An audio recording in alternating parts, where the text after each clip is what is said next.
Bom dia, queridos amigos, queridos irmãos. Bem-vindos mais uma vez à Escola Bíblica Dominical da Segunda Igreja Presbiteriana de Uberlândia. Que a paz do Senhor Jesus Cristo nos enriqueça, nos preencha coração e mentes. Que nos aprofundemos nas suas palavras, na meditação que faremos hoje de manhã. Estamos iniciando uma nova etapa, uma nova revista da série Serviço Cristão, da editora Cristã Evangélica. O tema abrangente desta revista é Uns aos Outros. E hoje nós estaremos abarcando o tema Amem-se uns aos outros. O autor dessa lição é o pastor Aguinaldo Faisal Carvalho. E eu, Gerson, vou compartilhar com vocês e aprofundar um pouquinho mais. O texto básico que estudaremos está no Evangelho segundo escreveu João, capítulo 15, versículos 9 a 15. Também estudaremos um texto devocional, aquele registrado em Marcos, capítulo 12, 28 a 31. E o versículo-chave está em João 13, 34 e 35. O alvo proposto pelo autor da lição estende-se de 1 a 3. Entender que o amor fraternal é fundamental para a vida cristã. Almejar o amor pelos irmãos e colocá-lo em prática. Entender talvez não seja difícil. Desejar aumenta um pouco a dificuldade de colocá-lo em prática. Nós vamos estudar e verificar que precisamos da ajuda do Senhor, Deus nosso Pai. Continuemos. Vamos ler o texto básico dos versículos 9 até o 15, na nova versão internacional. Contida nessa Bíblia, que gosto muito de utilizá-la para as minhas reflexões. Todas as Bíblias são compatíveis com a vontade de Deus e o propósito. Eu sempre gosto de comparar a Almeida corrigida, revisada, e esta Bíblia, que vou repetir, é nova versão internacional. A maioria dos textos aqui registrados estão contidos nela. Então vamos lá, versículo 9. Como o Pai me amou, assim eu os amei. Permaneçam no meu amor. Se vocês obedecerem aos meus mandamentos, permanecerão no meu amor. Assim como tenho obedecido aos mandamentos do meu Pai, permaneço no seu amor. Tenho-lhes dito essas palavras para que a minha alegria esteja em vocês e a alegria de vocês seja completa. O meu mandamento é este: amem-se uns aos outros, como eu vos amei. Ninguém tem maior amor do que aquele que dá sua vida pelos seus amigos. Vocês serão meus amigos se fizerem o que eu lhes ordeno. Já não os chamo servos, porque o servo não sabe o que faz o seu senhor. Em vez disso, eu os tenho chamado de amigos, porque tudo que ouvi do meu Pai eu lhes tornei conhecido. Palavras do Senhor Jesus aos seus discípulos. Nesse texto, eu grifei algumas frases para ressaltar o verbo amar, a ordem mandar e uma preposição se. É uma preposição que indica condição, condicional. É neste foco que nós vamos analisar esta lição. O versículo-chave, João 13, 34 e 35. Tenho um novo mandamento que lhes dou: amem-se uns aos outros.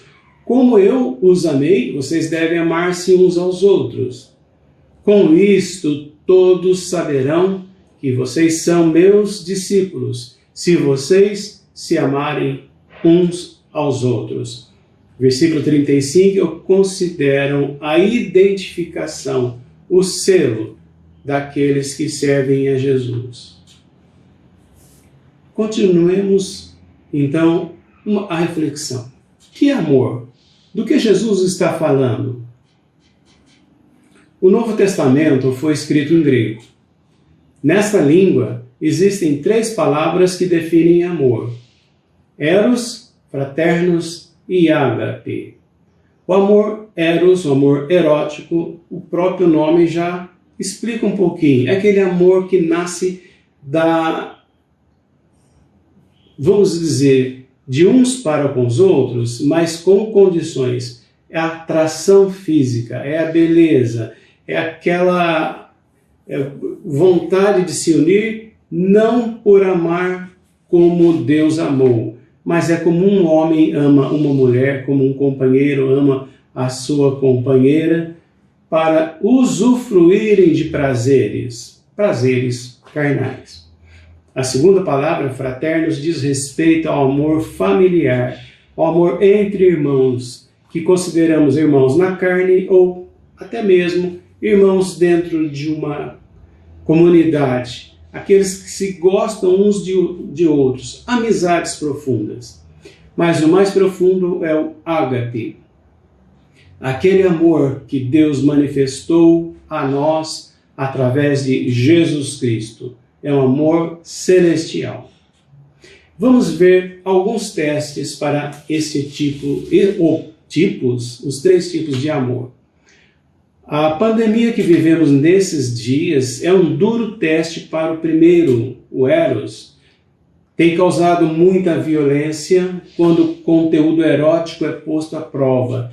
Desaparece. Feminicídio aparece nos noticiários a todo momento. Outros crimes, quando um parceiro se vê desprezado, muitos crimes se veem manifestados nas redes, não somente de jornais, na mídia, mas também nas redes sociais. O segundo, o fraternos, testa intenções. Quando alguém passa por necessidades e aflições, há socorro e aproximação, ou então prevalece os interesses particulares. Farinha pouca, meu pirão primeiro. Já falamos sobre esse antigo ditado popular. Mas o terceiro, amor ágape, é a prova dos nobres, é o exame final. Você crê em Jesus Cristo e obedece aos seus mandamentos? Ou então o evangelho é muito relacional. Você não o tem como primordial na sua vida. Mas então temos que analisar o nosso foco verdadeiro. A lição sugere projetar uma imagem do que não é amor. Aqueles que não temem a Deus e o que causaram. É muito comum nesse confronto político e ideológico dos nossos dias, associado à pandemia, que há muitas distorções, que há muitos xingamentos, grupos contra as opiniões diversas que não cabem em seu conteúdo. E eu projetei as imagens. Benito Mussolini, o que está acima, abaixo dele, Adolf Hitler.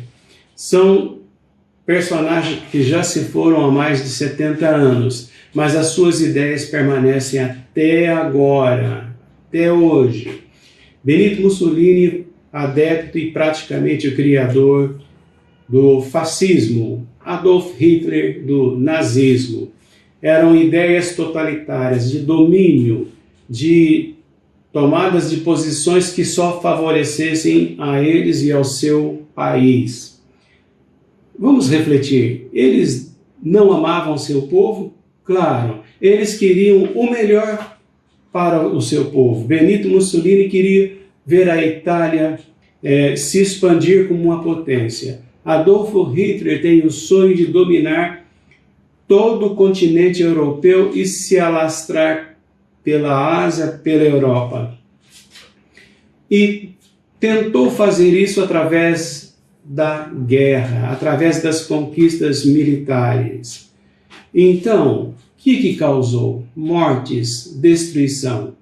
Amavam seus povos, mas amavam mais a si mesmo e ao seu país, a sua etnicidade, do que os demais.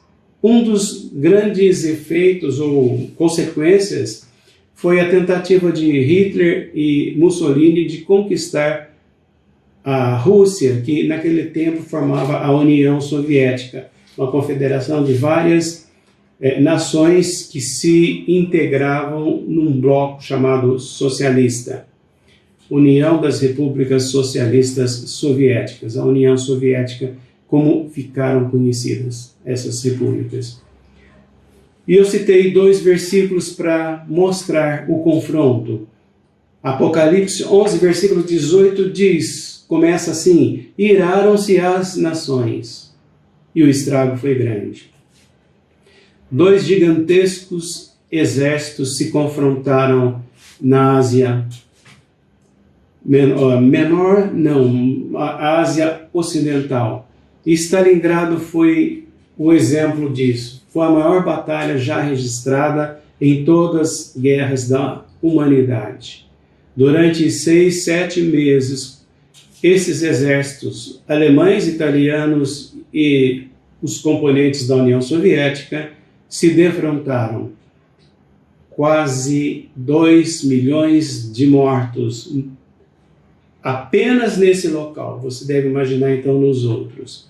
Mas, contrário a isso, Deus se apresenta em João 3,16 da seguinte forma: porque Deus amou o mundo de tal maneira que Ele não matou ninguém. Pelo contrário, Ele enviou o Seu Filho para sofrer e nos resgatar.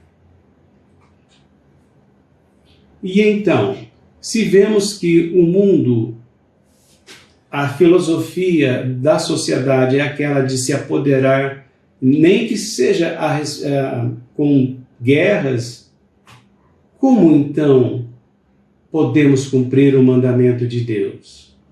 A Itália era tida como uma nação cristã. A Alemanha também. A União Soviética, na época, apesar de ter adotado a doutrina comunista, ateísta, mas o seu povo, de forma geral, ainda praticava o cristianismo. O que estava faltando? Religião não faltava. Faltava Deus. Faltava conhecer a Deus. Faltava respeito e temor. Então, quem pode? Quais as condições?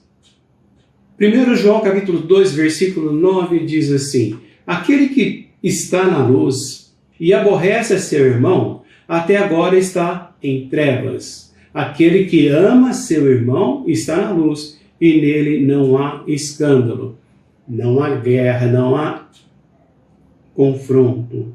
1 João 4 e 8 diz assim: quem não ama não conhece a Deus, pois Deus é amor. Esta é a prova. Por que atacar, por que afligir? Se conhece a Deus, algo está errado. Uma pergunta: o que é aborrecer a seu irmão? Tem uma palavra moderna muito usada, principalmente entre os jovens: trollar.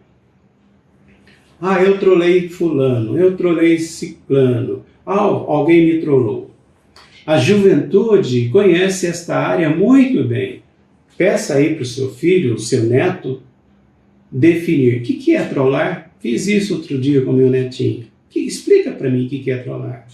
E o que ele me explicou, eu conversei um pouquinho com ele. É uma brincadeira, mas converse seriamente com a Bíblia. Veja o que a Bíblia diz sobre brincadeiras que ofendem, que aborrecem os outros. Provérbios capítulo 26, versículos 18 e 19, chama aquele que faz tais brincadeiras, que eu vou chamar de trollagem, é um louco que solta faísca, flechas, porque as suas palavras causam feridas, e ainda dizem: fiz por brincadeira. Normalmente essas brincadeiras escondem um preconceito, uma antipatia, uma não aceitação do outro indivíduo. Pessoas que não fazem parte da nossa galera. É um bullying, apelidos e rótulos pejorativos. Muitos praticam a trollagem, até mesmo dentro do ambiente cristão, mas não sabem que este comportamento está condenado na Bíblia. Aborrecem a seu irmão e não sabem que estão em trevas, conforme lemos lá no primeiro capítulo, no 1 João capítulo 2, versículos 9. Você pode ler os demais para comprovar. Amar o próximo. Mas, onde está meu próximo? Às vezes nós temos certos preconceitos, certas antipatias, mas ainda chamamos de irmão. Mas estamos praticando preconceito. Levítico 19, versículo 18, já tinha este mandamento na lei. Amar o próximo ao do seu povo. Os judeus conheciam a lei, mas não sabiam aplicá-la. E certo doutor da lei fez este questionamento. Jesus perguntou, você sabe quais os mandamentos? Sim, sei, amar a Deus sobre todas as coisas, com todas as tuas forças, e também ao próximo como a si mesmo. E Jesus disse, você respondeu bem, pratique, faça. E ele, querendo testar Jesus, perguntou, e quem que é o meu próximo? Está registrado em Lucas capítulo 10, versículos 25 em diante. Jesus contou uma história bem conhecida, a do bom samaritano. Na verdade, Jesus não disse que era bom, ele simplesmente disse samaritano. Alguém foi atacado, assaltado, espancado e caiu como morto na beira da estrada que ia de Jerusalém a Jericó. 2 religiosos, um sacerdote e um levita, passaram perto, mas quando viram a situação, se afastaram e negaram socorro à vítima. O samaritano, que era um homem, uma classe detestada pelos judeus, porque não estava dentro do seu conceito de religiosidade, este aproximou-se, socorreu e acolheu. Não somente deu socorro imediato, pronto socorro, como encaminhou essa pessoa para uma estalagem onde ela poderia receber um socorro mais eficaz. Veja só, agora Jesus devolve a pergunta ao doutor da lei. Quem que você acha que é o próximo daquele judeu espancado? Ele não teve como negar que foi o samaritano. Então Jesus não somente ensina, dá exemplo, mas ele mostra na prática o que é amar ao próximo. Vamos lembrar que no percurso da vida de Jesus, ele defendeu uma adúltera que estava prestes a ser apedrejada, executada por ter sido apanhada em flagrante adultério. Mas Jesus questionou o amor daquelas pessoas. Ele também deixou-se tocar por uma mulher hemorrágica, naquele episódio da filha de Jairo. Alguém, uma mulher que nunca tinha tido sucesso no seu tratamento médico e estava afastada por motivos de santidade. Ela tocou Jesus e ele não a reprovou, mas elogiou a fé. Ele tocou leprosos e os curou, mesmo com intensas dores, lá na cruz do Calvário. Ele conversou com ladrões que estavam ao seu lado, na cruz, muito próximos. E aí entrou a segunda opção. Um aceitou, o outro não. Aquele que creu em Jesus foi salvo. Mas alguém não estava junto de Jesus quando precisava de Jesus e nem sabia que Jesus poderia ajudá-lo. Mas Jesus foi atrás dele. Atravessou o mar da Galiléia durante uma grande tempestade. e foi ajudar aquele louco, aquela fera humana, chegou perto dela, tirou Satanás, o maligno, da sua vida e entregou uma pessoa sã, liberta. Também, aquela pessoa morava numa região pagã, a região de Decápolis, uma região de fala e de costumes gregos, que era evitada pelos puros e santos religiosos judeus. Mas Jesus teve que ir lá resolver o problema, porque era o mais próximo, ainda que estivesse longe. E nós? Quem está próximo de nós, às vezes estão próximos, mas invisíveis. Nós vemos e fazemos como os religiosos, companheiros de viagem daquele judeu assaltado. Ignoramos. Então, se aborrecermos uns aos outros, como nos aproximaremos do tribunal de Cristo?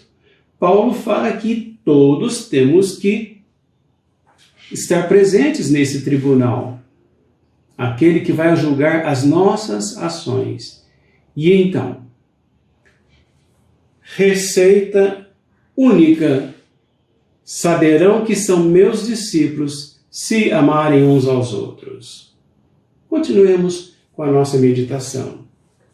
Se somos filhos de Deus, vamos enfrentar um grande desafio.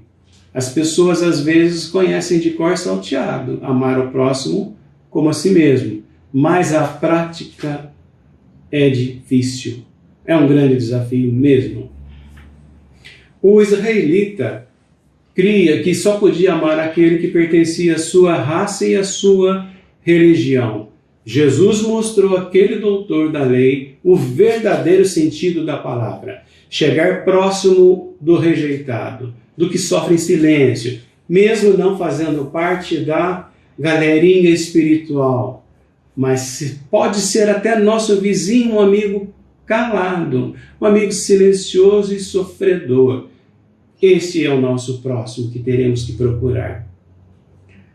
Somos filhos de Deus? E então, Deus é amor. Filho herda as características do Pai. Vamos ver que Deus não aponta nossos defeitos. Ele os perdoa.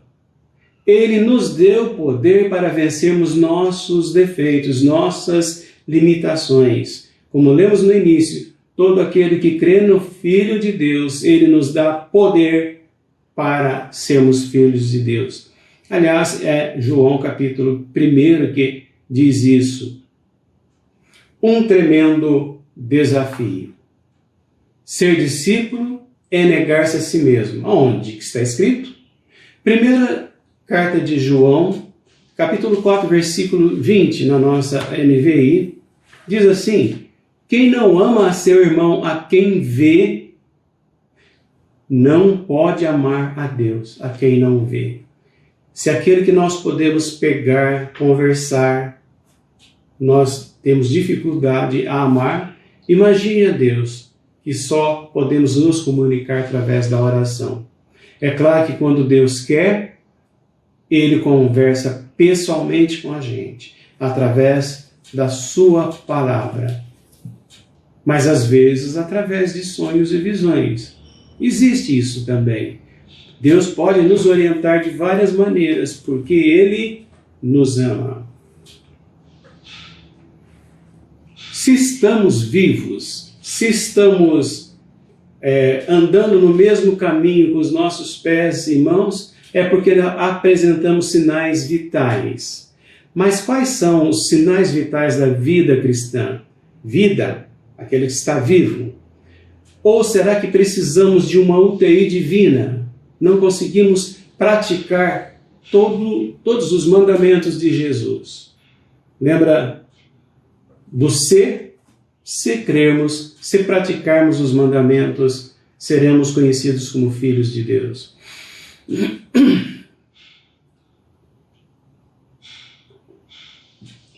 Vamos analisar alguns versículos na nossa Bíblia. Efésios capítulo 2, versículo 5. Estando nós ainda mortos em nossos delitos, ou seja, já tínhamos passado pela UTI. Jesus nos vivificou juntamente com a sua graça. Então Deus nos vivifica juntamente com Cristo. Cristo foi ressurreto, nós também saímos da nossa cova. Pela graça sois salvos. Não custa nada, porque já custou muito caro para Jesus. João capítulo 1, versículo 12, acabei de mencionar. Mas a todos quantos o receberam, aos que creem no seu nome, deu-lhes o poder de se tornarem filhos de Deus. Pense, temos este poder, mas será que o praticamos? Temos que manifestar aos outros a principal característica do Pai, o seu grande amor. João 3,16. Eu creio que quase todos conhecem de cor, porque Deus amou o mundo de tal maneira que deu o seu Filho unigênito, para que todo aquele que nele crê não pereça, não passe da UTI para o cemitério, mas saia da UTI e vá viver a vida com seus irmãos. E então, já lemos alguns versículos. Se não praticarmos este grande amor, nós seremos omissos e andaremos em trevas. Mais uma vez, fomos salvos pelo sangue de Cristo e por isso temos comunhão uns com os outros e amamos uns aos outros, sem falsidade. Quais seriam os sinais vitais da vida cristã? Essa figurinha nos mostra por onde o médico procura sinais vitais. Chega um paciente lá no consultório, ou lá no hospital, no pronto-socorro, ou chega na UTI, e o médico, a primeira coisa que faz é observar. Ele está vivo? Vale a pena investir nessa pessoa? Então observa os pulmões, observa todas as artérias, o coração, usa aparelhos, usa instrumentos para analisar se aquela pessoa está com sinais vitais. Ainda que estejam fraquinhos e às vezes até que estão desaparecendo, mas o médico ele se empenha em tornar aquela pessoa para a vida. Vamos então analisar alguns sinais, 8 sinais visíveis no verdadeiro Filho de Deus. O primeiro sinal é a generosidade. 2 Coríntios, capítulo 9, versículo 11, Paulo nos afirma: vocês serão enriquecidos de todas as formas. Ou seja, Deus nos dá todos os recursos para passearmos, comprarmos o melhor? Não. Para que possam ser generosos em qualquer ocasião. Não somente com os nossos, não somente dentro do lar, mas em qualquer ocasião. Primeiro sinal, generosidade. Segundo sinal, socorrendo e servindo o próximo. Acabamos de ver o caso do samaritano. Romanos capítulo 12, versículo 13 diz: compartilhem o que vocês têm com os santos em suas necessidades. Pratiquem a hospitalidade. Ou seja, se eu tenho algo que o meu vizinho, que o meu próximo tem necessidade, é preciso que eu compartilhe. Ah, vou ficar com um pouco, mas você vai ficar. O seu vizinho, seu amigo, o seu irmão em Cristo não tem nada. Outra boa notícia é que essa não custa muito, trazendo encorajamento. Não custa muito para mim, mas às vezes é essencial para aquele que tem sofrimentos de dor por estar isolado, por não conhecer amigos. Conselho de Paulo, na segunda carta de Coríntios, capítulo 1, versículo 4. Nós recebemos consolação de Deus. Com a consolação que recebemos de Deus, possamos consolar os que estão passando por tribulações. Às vezes, o nosso próximo ele é calado, ele não tem aquela necessidade tem, mas vontade, às vezes ele se sente envergonhado de contar os seus problemas. Mas a sua face, os seus olhos, o seu agir, a sua cabeça baixa, mostra que ele precisa do nosso encorajamento. Uma outra característica, outro sinal, sendo benignos ou bondosos. Então, vamos para Efésios, capítulo 4, versículo 32. Sejam bondosos e compassivos, uns para com os outros, perdoando-se mutuamente, assim como Deus perdoou vocês em Cristo. E então, você está disposto a perdoar as ofensas, até mesmo a trollagem, e conversar com o seu irmão: isto não é certo, mas eu te perdoo. Jesus me perdoou, eu vou perdoar você. Essa gravura é recente. O ano passado, um furacão atingiu vários países da África, entre eles um de fala portuguesa, Moçambique. Então, na cidade de Beira atuavam vários missionários, da nossa região até. Assim que foi possível caminhar, eles caminharam. Aqui mostra uma fotografia do atendimento àquela população que teve os seus bens destruídos. Então, onde havia uma casinha um pouquinho melhor, eles se colocavam aos lados. O primeiro atendimento é o médico. Será que ele precisa de assistência médica? Olha só onde eles montaram as suas mesinhas de atendimento. Depois iriam para o atendimento de nutrição. Muitas pessoas correram. Os brasileiros não precisavam aprender outra língua. Embora Moçambique tenha vários dialetos, mas todos eles conhecem o português. E correram para socorrer, foram generosos, foram bondosos, deram conselhos em todas as áreas que podiam dar. Aliás, alguém disse para um filósofo: se conselho fosse útil, ninguém dava conselho de graça. E aquele filósofo diz: não, eu dou muito conselho, muitas pessoas vêm procurar conselho, e os meus conselhos custam caros. Mas Deus lhes deu poder para ministrar conselho também, não somente conselho, assistência, não somente assistência, mas compartilhar aquilo que você tem. Outros sinais visíveis no verdadeiro Filho de Deus. Agora eu coloquei após a gravura para mostrar o cumprimento de tudo isso. Sendo prestativos. Gálatas 6:2. Levem as cargas uns dos outros e assim estão cumprindo a lei de Cristo. Dispondo-se a servir, não convocado, não obrigado, mas espontaneamente, voluntariamente. Sirvam uns aos outros, cada um conforme o dom que recebeu, como encarregados de administrar bem a multiforme graça de Deus. Primeira carta de Pedro, capítulo 4, versículo 10. Estamos obedecendo? Demonstrando sensibilidade.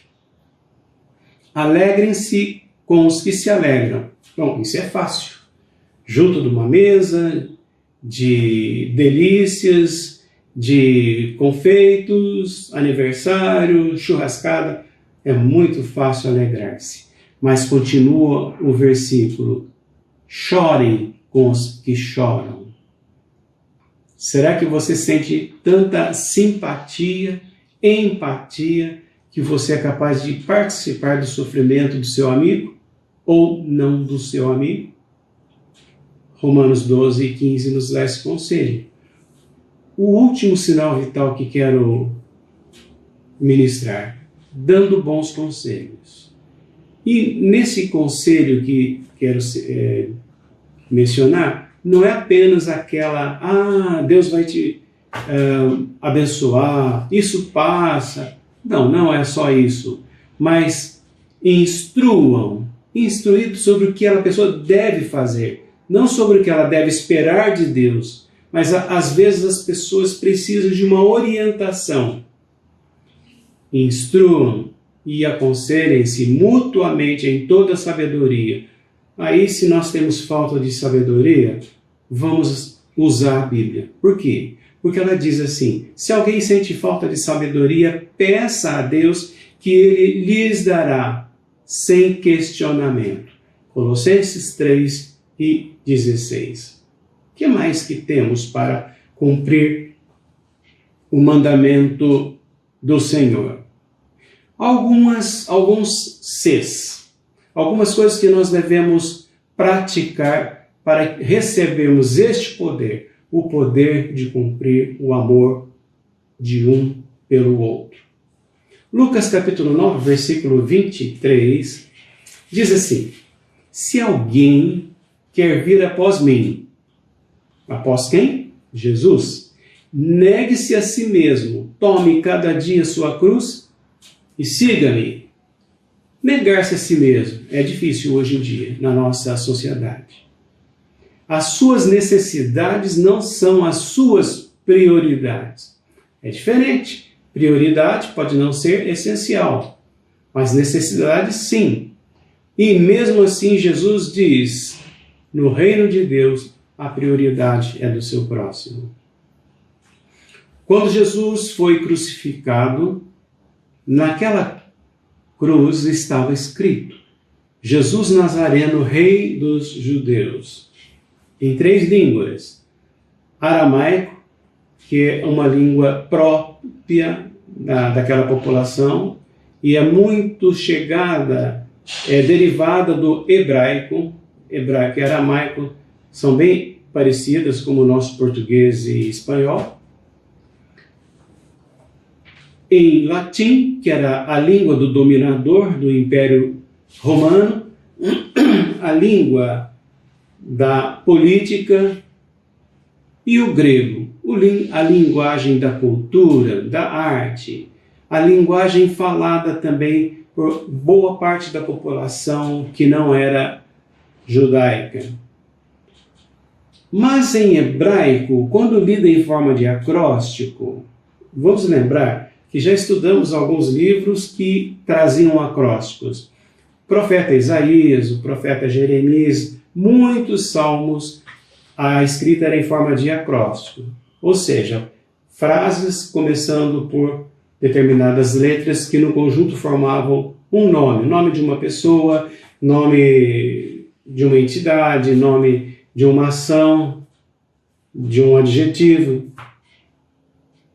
Então, quando o sacerdote, ou o sumo sacerdote, passou por aquela cruz, para ter certeza que Jesus ia morrer mesmo, ele se deparou com esta frase: Jesus Nazareno, Rei dos Judeus.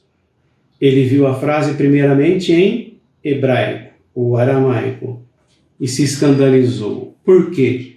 Porque aquele costume de ler uma frase usando ou se apoderando de um acróstico bateu firme no seu coração. Sabe por quê? O acróstico formado por essa frase correspondia ao nome de Deus, que o judeu tinha por sagrado e por isso procurava trocá-lo por Adonai, que significa Senhor. João capítulo 19, versículo 21 conta isso. Aquele acróstico formava Yahvé, Jeová. Aquela cruz mostrava a verdadeira identidade de Jesus. Quem era aquele que estava sendo rejeitado pelos judeus? Mas, qual é o nome que carregamos na nossa cruz? Está ali. Aquele que quiser vir após mim, negue-se a si mesmo e cada dia tome a sua cruz. E então siga-me. Então, qual é o nome que carregamos na nossa cruz? O nosso nome, o nome das nossas prioridades, a nossa vontade, Ou será que o nome do nosso Deus vem lacrado no nosso coração, vem selado na nossa testa, mostrando que nós somos discípulos de Jesus? Vamos para o fim. Negar a nós mesmos e aceitar o próximo com todos os seus defeitos e necessidades. Ver o próximo como Jesus o vê. Deus disse ao profeta Samuel, quando Deus o ordenou a escolher um rei para Israel, para substituir Saul, que tinha rejeitado os mandamentos de Deus, aqueles rapazes bonitos, altos, e ele imaginava, vai ser este o rei. Mas Deus falava fortemente no seu coração: não considere a sua aparência nem a sua altura. O Senhor não vê como o homem vê a aparência, mas o Senhor vê o coração. A história mais completa está lá no primeiro livro de Samuel, capítulo 16.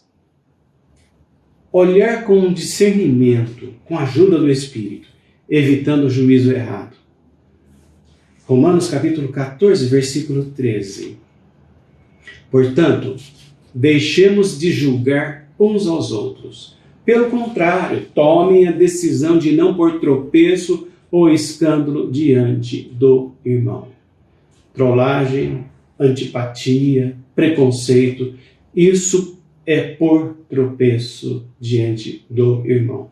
Vamos nos aproximar com o verdadeiro significado do crer em Cristo, de amar ao próximo como a si mesmo, de ser discípulo de Jesus.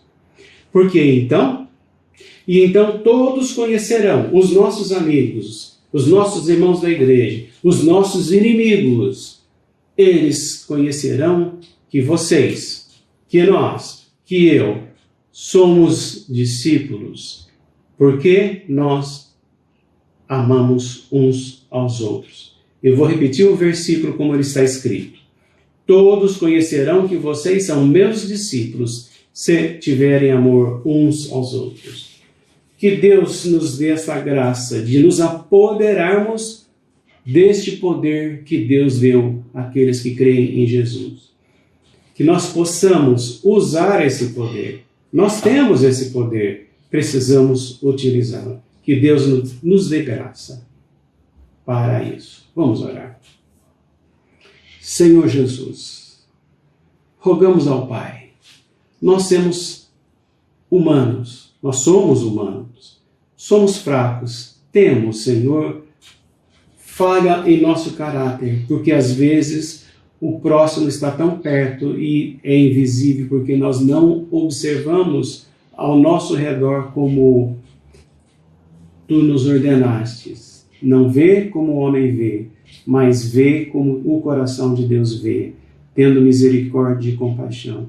Dá-nos, Senhor, esta força que é transmitida pelo Espírito Santo, que nós tenhamos o DNA de Jesus em nossas vidas, correndo como sinais vitais.